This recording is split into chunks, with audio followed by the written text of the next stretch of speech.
Hello, everyone. Welcome to the Grow and Learn podcast. This is Zorina, your host.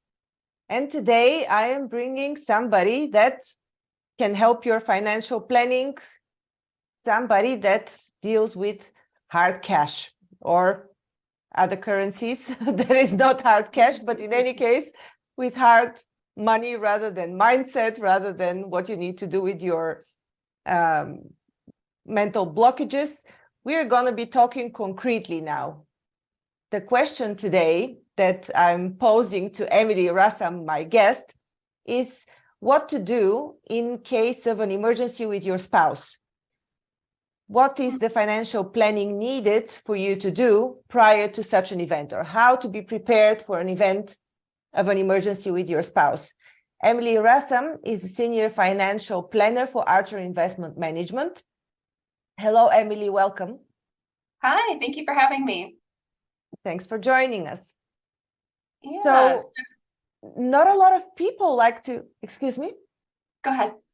I'm thinking people don't like to talk about emergencies and about situations where, God forbid, they can become widowed or where they're suddenly left on their own while they have previously depended on their spouse for providing. How do you help people plan in advance? Yeah, that's a great question. So many financial planners, such as myself, will review different estate planning documents that clients might have put together. And only 33% of Americans have put together financial planning documents, estate planning documents, such as a will and your power of attorney and healthcare proxy. So it's really important to have those documents in place. But really what I help a lot of people with is beyond those documents. So after you have those documents established, there are some crucial conversations that really anybody who is partnered up or married needs to have with that partner about their wishes, about where everything is kept, how to handle those finances. We found that there's this huge gap where people think that by just putting these documents together, they have an estate plan and they're done. But in the world that we live in today, everything's done online pretty much. And so your partner, if they're the ones that are handling the finances, they likely have usernames and passwords into all different banking websites and financial institutions. They likely might have more knowledge of, really how the finances work within your household, how bills might be paid. And so that's something that's really important, is to sit down and have a conversation that both of you know, how are things handled now? Where are they held? And should anything happen to either one of you, how are those assets then usable and transferable to the other one? So that's something that we find is very important. It used to be, 30 years ago, if somebody died, you just stand at the mailbox and wait for the bills to come in the mail because, things were, typically mailed to your home and you'd get statements and you'd know where everybody banks. But now, most people suppress those statements and everything is just online. And so these conversations are important to both have and to document so that you know where to potentially go. So that's something that we find is very important to sit down and have that conversation right away. We recommend that our clients just pick a date night and, have dinner or get a bottle of wine and sit down and just take a look at everything together and make sure, where each of those pieces of information are kept. Secondarily, knowing where any physical documents are kept. So that's something that I know I'm a crazy planner, but I will quiz my husband and say, okay, really quick, tell me, where do we keep our estate planning documents? And I make him go and show me that he knows where to find them. And, other important information and paper documents that we own. So, does your partner know where legal documents are kept, where if you have deeds or titles for property, other important information that you might have a paper copy of, where all of those are potentially stored. So having that conversation as well. And also just knowing each other's wishes in general. So if something happened to one of you, do does this person want to be buried or cremated? what type of service do they want to have, who do they want to read at that service, what music do they want played. All of those types of things are something that it's a real gift to the other person to have made some of those decisions and to think through some of those things earlier versus having a big surprise to that person and then they've got to kind of sort and figure out and guess what your potential wishes were. So I know it never feels like the right time. It feels very strange. I started when my husband and I were in our 20s, sitting down and talking about these types of things because something can happen at any moment. And the more that you have pre-planned and determined and discussed, the easier that time is going to be on that partner to be able to, pick up where you left off with the finances and understand what your potential wishes are. I see. And so where does your work come in once the couple has had the conversation? Do you also bridge with some legal knowledge next to the financial knowledge? Because I assume many couples don't have a formal marriage. So how do you deal with such situations and where do you step in? Yeah, so we typically guide our clients through what the legal process is. We're not attorneys, so we don't write those legal documents, but we either connect them with an attorney to do so, or we connect them with an online resource if it makes sense to. So for a majority of people with, situations that are not very complex, utilizing some of the online websites to develop standard estate planning documents is a great place to start, fairly inexpensive. Many of our clients we have found that work for larger employers, the employer actually offers benefits through work through different types of legal systems. So LegalZoom or MetLife Legal, AROG are three different ones that we see often come up on employee benefits. And so if your situation is fairly simple, you can typically pick up a legal plan through work at a very minimal cost per paycheck, and then put some standard documents in place just to have that done.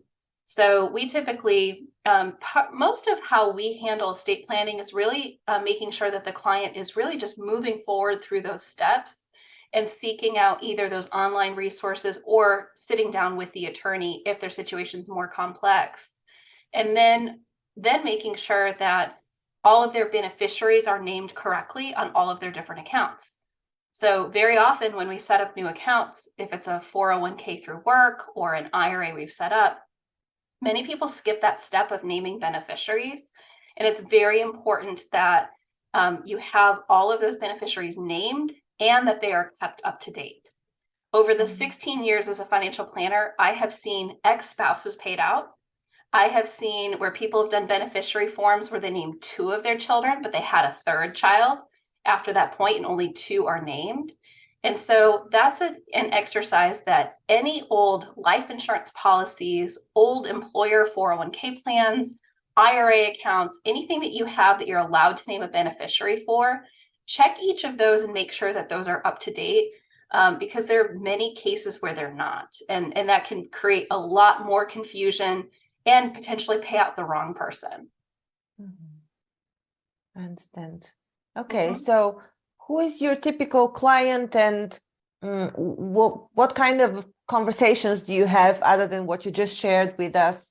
Do you direct them step by step of what they need to do, or do you offer them also different types of financial instruments that they could invest in? What is your, so to say, service portfolio? Yeah, so we do comprehensive financial planning. We work with typically folks that are mid-career. So a lot of our clients are in their 30s, 40s, 50s, 60s, really at their peak earning years. So typically it's the years where you're going to earn the most and have the most complex lives, and you're looking to set goals. And so a lot of what we do is we help our clients understand, really what are you trying to accomplish with money in your lifetime? So are you looking to fund education for your children? Are you looking to retire at a certain point? Most people are. Setting those different types of goals and then aligning your resources to that. So how much do you need to save and what do you need to do in order to hit those goals? And we try to do that in the most tax efficient manner possible.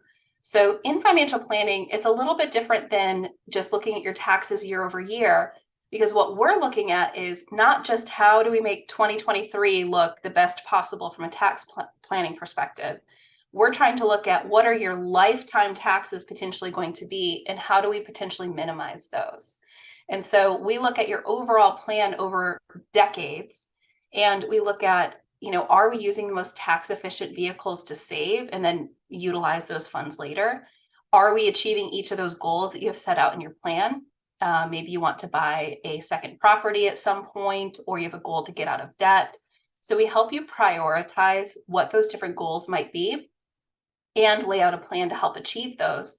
And the estate planning really just comes in to say, well, if something happens to one of you, what steps, what conversations, what do we have in place in order to make sure that the other spouse is still fine and the financial plan still works for them? They have easy access to all the information and assets, and they're all titled correctly. So that's really where we come in from that perspective.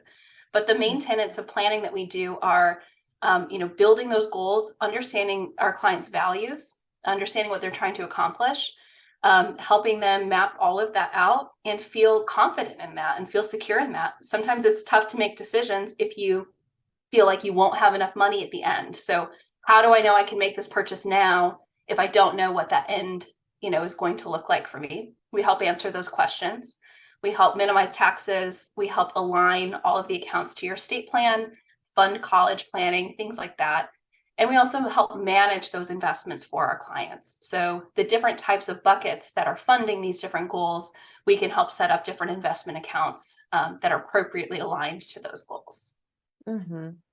Okay, I'm going to ask you about the investment portfolio of where you invest, but before that, I wanted to ask you whether you offer some sort of special insurances to these people that are doing financial planning. Is this a part of your offering as well? Yeah, great question. So we don't sell any insurances. We review those for all of our clients. So typically our clients will come in already with some type of life insurance, disability insurance. We're looking at property casualty insurance. So what types of coverages they have on their cars, home, umbrella insurance, or other types of insurance they might need. We help evaluate long-term care. But really that's from the perspective of making sure that we're protecting the plan. So we want to make sure that a big car accident or something that happens to your home, something that happens outside of your home, a disability or death, something like that also makes your plan continue to work. So we're really looking at it from the context of planning. At the end of the day, we don't sell any of those insurances. So we typically recommend that clients go back to their current insurer to potentially change those coverages, or we always have a list of people that we potentially recommend or companies we recommend and send clients to if they don't have a broker currently. Mm-hmm.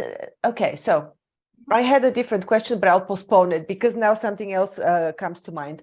What Sure. if the person comes to you post factum? And can you advise them on where they should be looking for their assets, how to access resources, what procedures they should follow to access them? Yeah, so I'm sorry, post what type of event? Post factum, if the person had passed and they hadn't had this conversation or they hadn't consulted you prior to the event. Yeah, so typically, we can help a client try to locate where somebody might have held different assets and held different resources. And so, we just kind of talk them through looking at, do they have access to anything? So do they have access to email that might have some confirmations or communications with an advisor? Taking a look at the tax return can be helpful as well. So the tax return can tell us if that person had interest or dividends that came from any particular places. Often going back to the employer will at least help to understand, are there 401k plans out there or things that exist there? So usually we'll just kind of talk with the client through what do you know, and then what can we try to look for outside of that? There's a couple of additional resources that we point our clients to. One is we send everybody to go look at their state's unclaimed funds and unclaimed properties websites. So there's $70 billion sitting out there of unclaimed funds that are different accounts or assets that people have lost track of over time. Oh, wow. And those assets Impressive. they get turned over to the state. And so I've had a client find, as little as $200, and I've had clients who find $15,000. I've heard of people finding over $100,000 of old accounts. So that's a great place to look, even now, for anybody listening, for yourself, for your family members. Are there old accounts? I just found one for my husband. Apparently, there's some kind of rebate check from Verizon Wireless that he never received or cashed. And so that's sitting up in the New York State unclaimed funds. And he's going to submit a form for it and hopefully get that check sent out to him now. So that's one place to potentially look. There are also some different websites. There's a website, Beagle, that can help locate old 401k plans specifically. It doesn't locate all assets, but that's a place to start if you think that the person who passed might have had some older employers and maybe some old 401k plans out there. So there's some additional resources like that that can be checked as well. But I would say looking back through tax records, looking at those couple of websites, looking at what you can find from a paper documentation perspective and online emails, things like that can help to start to put some of those puzzle pieces together if they weren't organized before. Mm-hmm. Out of curiosity, do you know how long they keep these unclaimed funds for? Indefinitely. So they do take a while to show up, though. So the one I mentioned that my husband had, it was at least 4 years ago that he didn't cash this check, and it showed up it appeared for 2021. So it took a couple years before Verizon at some point gave up on trying to find my husband, and they just said to the state, it's your problem now. So those funds will sit there until they're potentially claimed. So that fund will continue to grow indefinitely. Wow. All right. Interesting. Yeah. So let's talk about the investment part now. Mm-hmm. Where do you normally invest for your clients? Mm-hmm. Yeah, so at our firm, we hold assets at Charles Schwab. It's one of the largest investment firms in America. And we typically build models for our clients of different types of investments. Usually it's an ETF mutual fund type of model that we're building for our clients. And that's aligned to their risk profile. So every client that comes in the door, we take a comprehensive assessment with them to help understand what their true comfort level is with that risk and reward. And we actually model for them what they might expect for the ups and downs of the market. And so, we'll take their current portfolio balance and simulate for them what that portfolio might do when the market's up, what it might do when the market's down, and show them in real dollars what that might look like. So, hopefully what that helps to protect against is somebody being very surprised when the market goes down and feeling that panicked moment when the market goes down. Everybody's got that threshold of pain where, their investments have gone down and there's a certain point where it feels way too uncomfortable. So we want to kind of avoid that point by understanding ahead of time how they might react during those time frames. When we build those different models out accordingly. Our philosophy generally is that it's tough to, significantly beat the market. We're not trying to every day buy and sell individual stocks and tweak the investments daily. What we find in our research over a long period of time is that people who are heavily managing accounts typically are not outperforming the market. So over a long period of time, investing in more what are considered passive investments that really just track the market are typically going to be the best solution overall. And, a really high percentage, 80 some odd percent of active managers don't consistently beat the market. So that's our feeling is we want to be in a risk appropriate profile aligned with what the market is doing. And we really focus on that financial plan and making sure, we're hitting all of those goals. So I'm having conversations with clients right now and talking about how it wouldn't be very surprising to see, market slow down this summer and fall. There's a lot of indicators pointing to that. And, our conversations are really about all of you're on track to achieve all of your goals. Everything looks great. We're not looking at days, we're looking at decades. So we want to make sure that regardless of what the market does in the next 6 months, we know that we've got a plan in place that works to allow you to do everything that you're looking to do. So that's why we really like to focus on the plan because we really can't affect or impact those day-to-day market movements. I see. And so do you have a lot of clients that come to you recently and inquire about the current situation with the banking system in the US? Yeah, absolutely. So that's something where we always like to stay on top of that with our clients, have conversations with them regularly.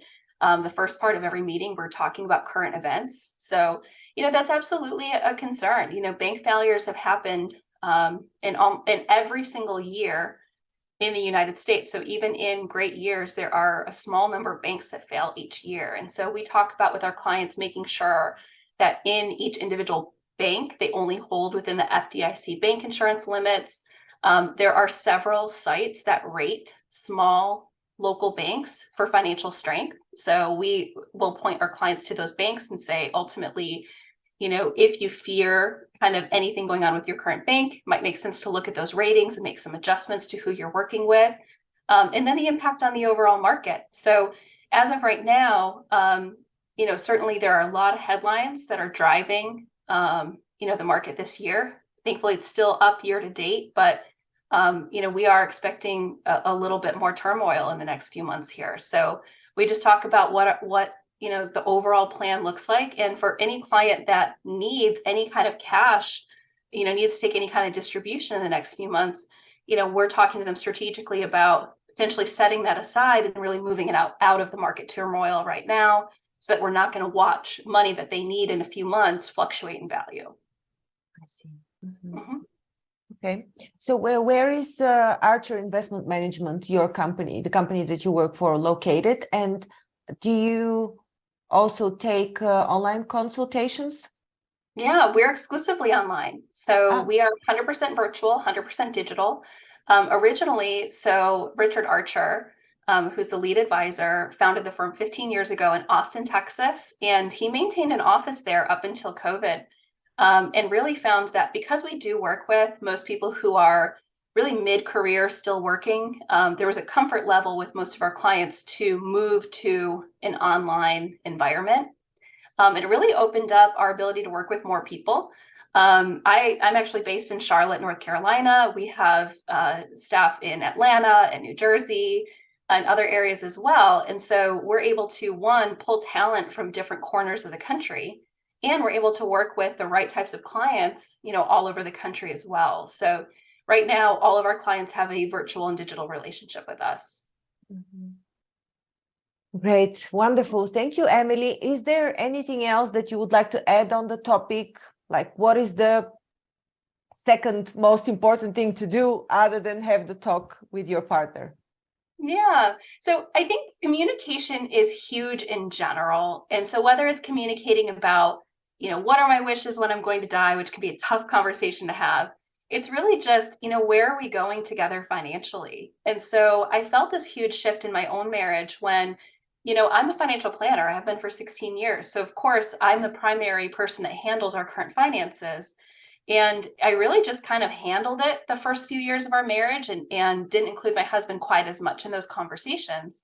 And it added so much value to us when we did decide to start sitting down monthly and talking about our finances together. So getting his input on what we should be potentially doing, having those kinds of constructive conversations about, what all of our collective goals are and what we wanted to do.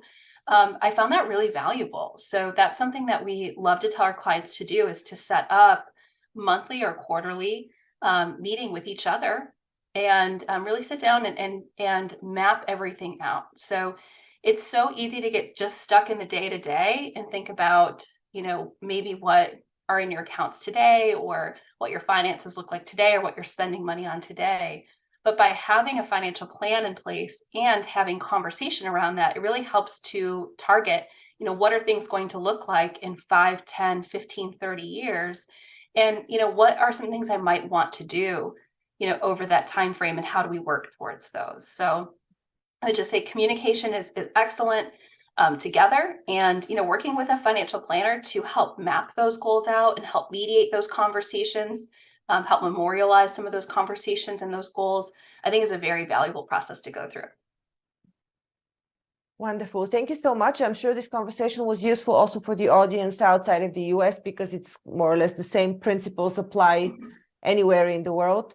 Thank you so much, Emily. How can people reach you if they're in the US and they need your support? Yeah, so our website is archerim.com, and I'm very active on LinkedIn. I'm always posting, fun little tips and financial advice on LinkedIn. So if you find me, Emily Rassam, on LinkedIn with Archer Investment Management, I'd love to connect with you on there. Thank you. It's been a pleasure and very informative. Thanks again. Thank you for listening to Grow and Learn. We hope that you found our podcast informative, engaging, and inspiring. Our mission is to help you keep growing and learning, and we hope that our conversations and insights have provided you with practical advice and useful perspectives. If you're looking for personalized support and guidance to help you achieve your personal or professional growth objectives, I offer a range of services to help. As a trusted management partner and mentor, I work with businesses in the process of transformation, looking for new streams of business, as well as M&A. With an extensive professional network of experts and mentors, I can bring on board the right person or team based on the specific needs of the company I'm working with. To learn more about the services I offer and how I can help you achieve your goals, visit my website at grownlearn.org. You can also reach out to me via email or social media. I'd love to hear from you.